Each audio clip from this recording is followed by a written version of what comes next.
Hey, it's Paul with Rack Attack, and this is the RockyMounts GuideRail hitch mount platform bicycle carrier. Here we have it installed onto this vehicle that's equipped with a 2-inch receiver hitch, and we have it loaded with a road bike and a mountain bike. What we'll do is go ahead and remove these bicycles and go over all the key features that make this rack unique, including a full assembly of the rack as well. Now, we do have chapters at the bottom of the screen so that you can skip ahead to different parts if you'd like to. But to get started, we'll go ahead and just take off this outside road bike. And to do so, we have these blue levers here. These are aluminum levers with a blue anodized finish on them to indicate that's one of the contact points that you'll use. I'll just press that button, and then that allows me to extend out the support arm from the front wheel.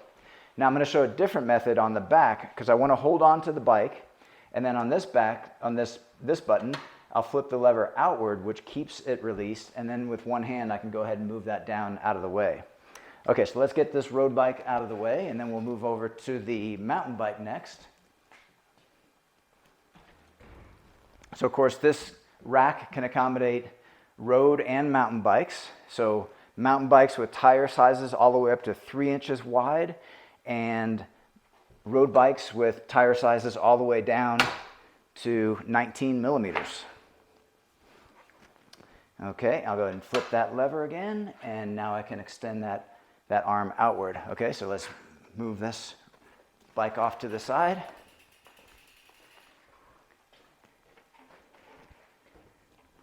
Okay, so now let's go ahead and put it in the stowed position. So I'll put the arm down and close this blue lever. I can push it down that way or release it for quiet operation. Same thing here, down and down. Be sure to close the levers.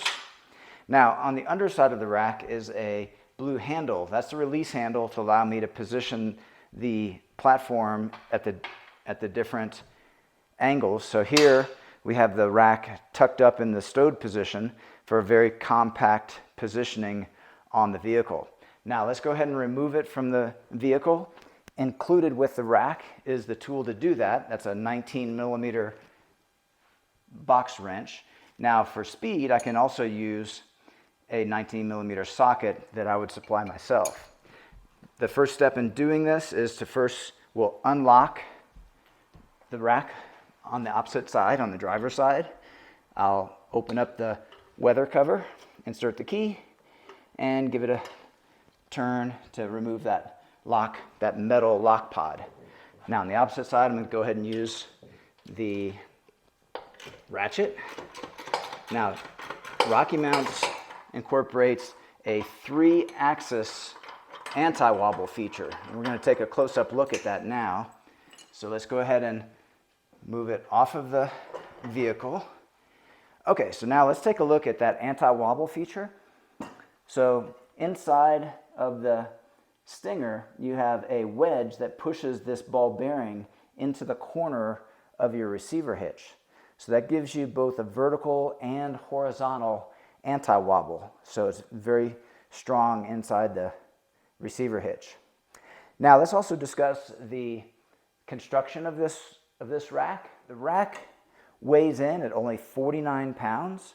It's constructed of steel for the stinger as well as the plate steel on the underside of the main support. However, the main support is aluminum, as are the trays are aluminum, and so that keeps the weight down significantly. Also, from a construction standpoint, for long-term smooth operation, some very fine details such as the brass washers that are used at the pivot points of these arms will keep the rack operating smoothly for many, many years. Okay, so let's go ahead and take the rack and reinstall it into the hitch. And to do so, I'm just going to go ahead and keep it in this right angle position and then begin to insert it into the hitch. And then I'll use the anti-wobble hitch bolt, which has a lock washer as well as a flat washer, and that inserts from the passenger to the driver's side. And right now I have it touching the side of the stinger, and I'll begin inserting the stinger into the hitch, and then this bolt will automatically find the threaded connection there using that bolt as a feeler. So I'll go ahead and tighten it on with my fingers at first. And at that point, you can see there's still a fair amount of play, but let's go ahead and tighten it completely with our user supplied ratchet. And when I do that,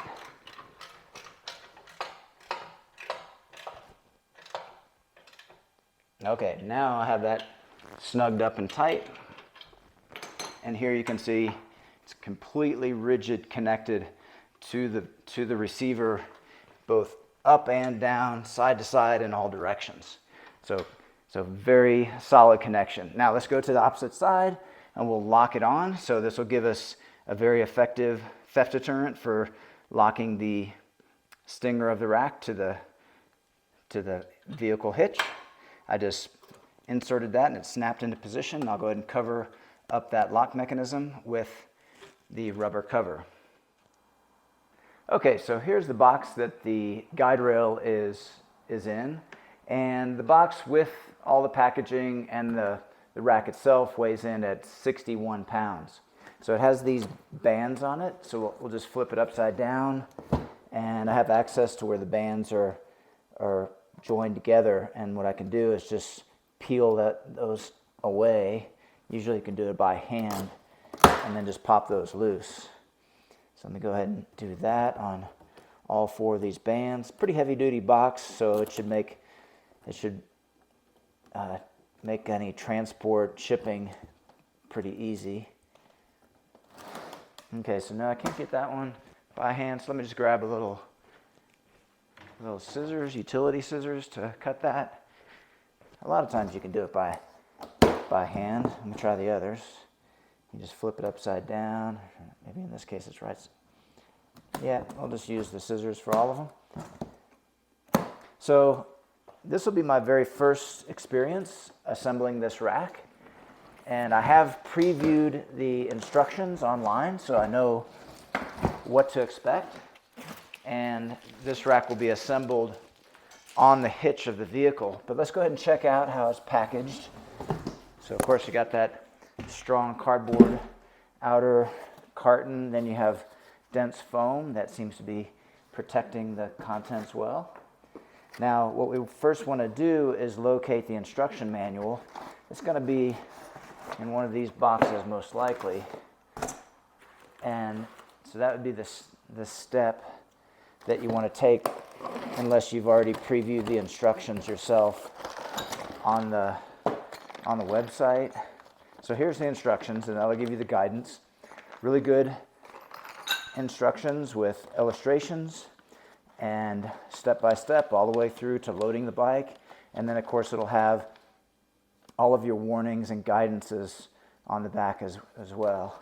So included with the rack are the tools needed to assemble the rack. So that's what these two are. You have the 6mm and a 19 and 13-inch box wrench. So the first step in assembling is we want to take out this main base. I'll set these trays off to the side so I can get this base out. Okay, so here's the base. Let's get that foam off.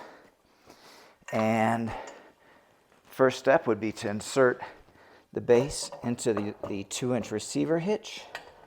And we'll go over the mechanism of this as well. Now let me get the tools that are provided. So we have the tools, and then also this is the part of the anti-wobble feature of the rack and the security locking the rack to the vehicle. Okay, so here it's already pre-assembled with the washers in the correct orientation. You have the lock washer and then the flat washer. And now I'll go ahead and take this hitch pin, insert it through the hole of the hitch, and then it's touching the side of the stinger on this rack. And while I push inward, that'll be used as a feeler in order to find where it threads in. So I'll go ahead and thread that on. Now I can use the 19 millimeter that's included here, or for convenience, if you have your socket, that of course will speed things up with the ratchet mechanism there. Now what's happening is as I tighten that up, that'll take away the play between the hitch and the rack. And this particular hitch assembly on the rack has a 3-axis anti-wobble. So not only will it be firm in the hitch side to side, but also up and down in every angle. Okay, so the next step in assembly is we'll lift up on this anodized blue handle in order to bring the rack down into the carrying position. And then what we want to do is find the appropriate trays. So they can be identified firstly by, you have the anodized parts there, which will be facing towards us, but then also they'll have graphics on the rack as well. So let's get those, identify those. Okay, so this one has the RockyMounts graphics, and that will be the second tray to be installed. So let's install the first tray. Okay, so all we have to do is take this tray and insert it into this track, and it needs to be inserted with, again, the anodized levers facing to the outside. Okay, and then there's also this stoked logo, and that will be facing, let me get that right. Okay, facing, okay, no, I thought they might be paired together, but doesn't seem to be. So that will go there, and then we have the other non-logo side goes there. Okay, now what we can do is lift a lever and bring that a little bit up and out of the way for us here, and then we can attach the remaining fasteners here. So let me go ahead and unpack those.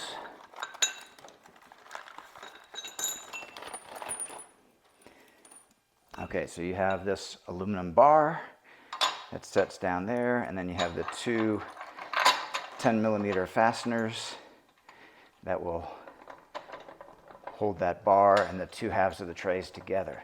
So now let me go ahead and take the 6 millimeter wrench that's provided and tighten that up.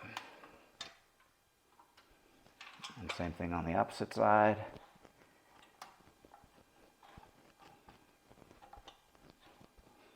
Okay, and so we'll do the same thing on the next set of trays. Okay, so we have here, this is the no logo side, and that just inserts as we did before. And then this one has the RockyMounts logo here, and that will install on the opposite side. Okay, same thing, we can lift on the lever, get those arms out of the way, and then align the holes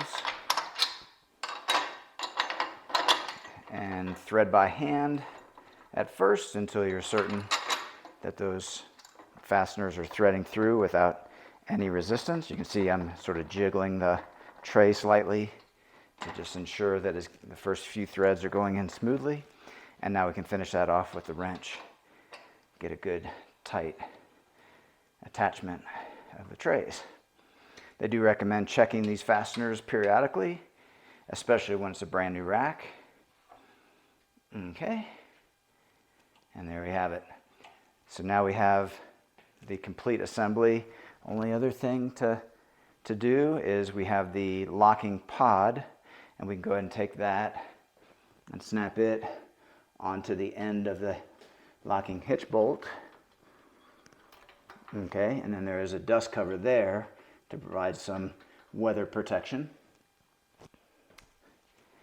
And let's go ahead and open up the one last box, which will contain the security cable, and we'll go into detail with this in terms of its use with bikes, but it's basically a lasso style cable, and this is a 10 millimeter link cable, so it's chain link. It's very strong, and that would just loop around your bike and through the second bike, and then there's the lockdown point right here with the lock mechanism that you lock and unlock, and we'll demonstrate that completely in just a moment. Okay, so let's move on to the other features of the rack.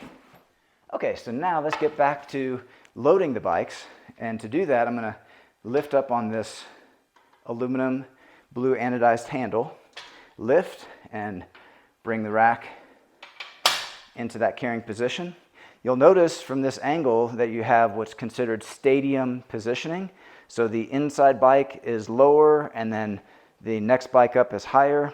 In this 2-inch version, you also have the option for a 1-bike extension to add capability of carrying 3 bikes total. And then when that one is added, it too would have progressively higher positioning. That way it helps to keep the bikes in good position relative to each other and also maintain good clearance above the ground, because the underside also gets higher as well, maintaining good ground clearance. Okay, so let's load the first bike. The first bike we'll load will be the heaviest of the bikes that we're carrying, and I'll just go ahead and flip this lever and extend the arm out. Flip this other lever, extend the arm out, and I can go ahead and grab the first bike. So in this configuration for 2 bikes, you can carry bikes weighing up to 60 pounds. If you do get the add-on, then you can carry bikes weighing up to 45 pounds.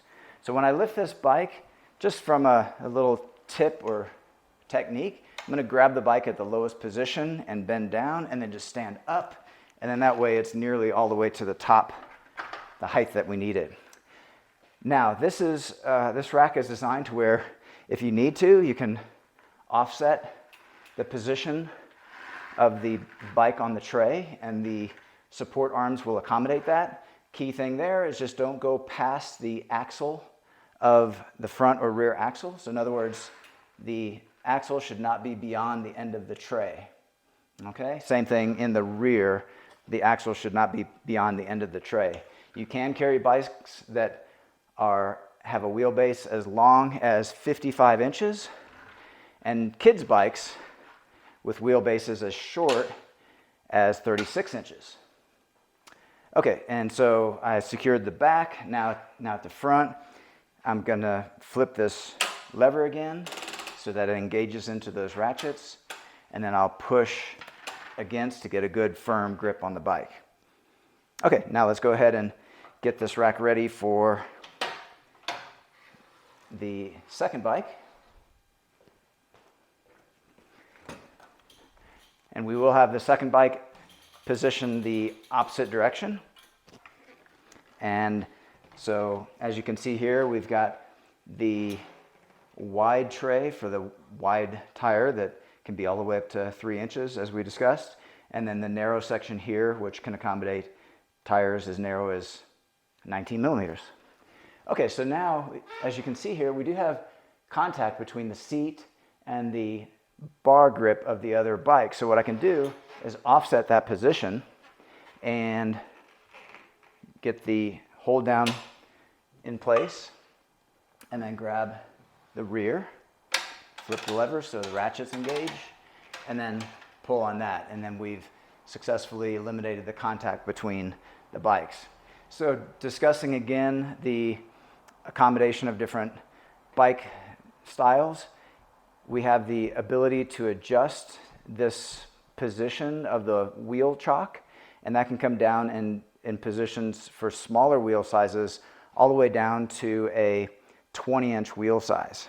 Now that does require that you use the tool that's provided, the 6mm wrench, to remove this wheel chock. Let's go ahead and just demonstrate that so you can see what's involved. It's a very simple and quick operation. Most bikes that are likely to be transported on this will fall into this default setting, which is the 29 or 29-inch wheel or the 700C. But to make that adjustment for other wheel sizes, you would just loosen up the fastener here. Okay. And let's bring this down to a different position and reinsert.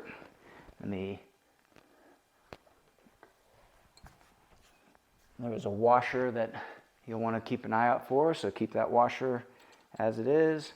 Also, just to know, this is a stainless steel nut with a nylock insert, which means it won't come loose on you until you actually loosen it yourself. So then at this point you would tighten it, and that gives you the idea of how you can make that adjustment. So let's go ahead and put it back where it was for this bike, which is a 700C wheel. We'll just slide that back up, reinsert. Okay, and then we can go ahead and tighten it back up again.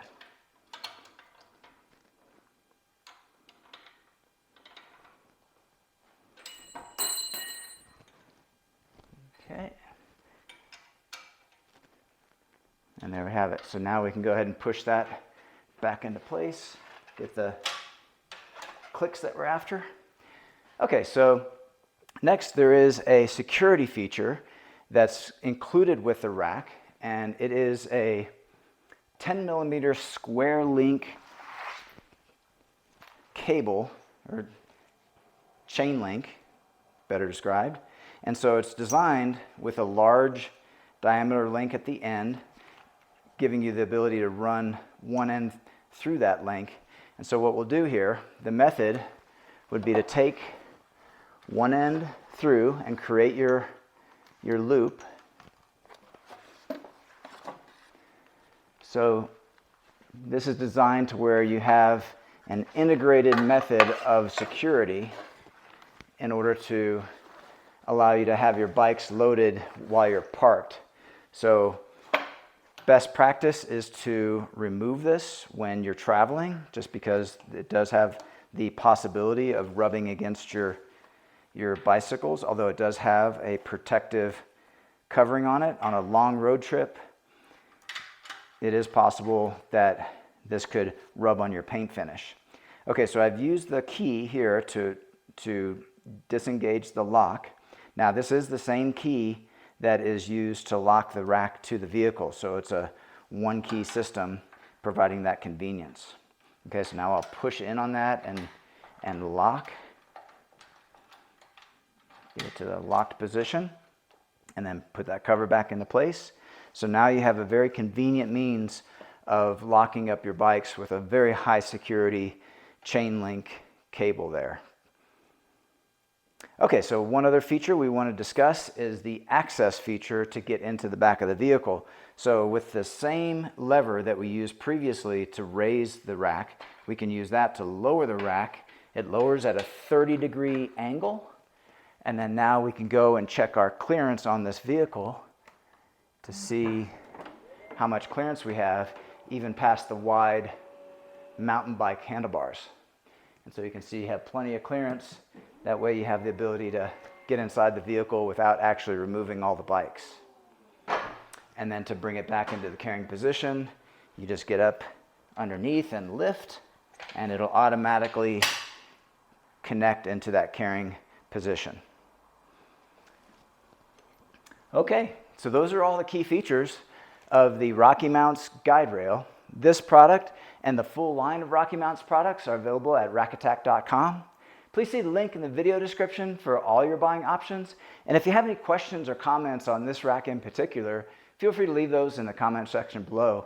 And consider subscribing to our YouTube channel. We have over 2,000 rack-related videos, and we upload new videos weekly.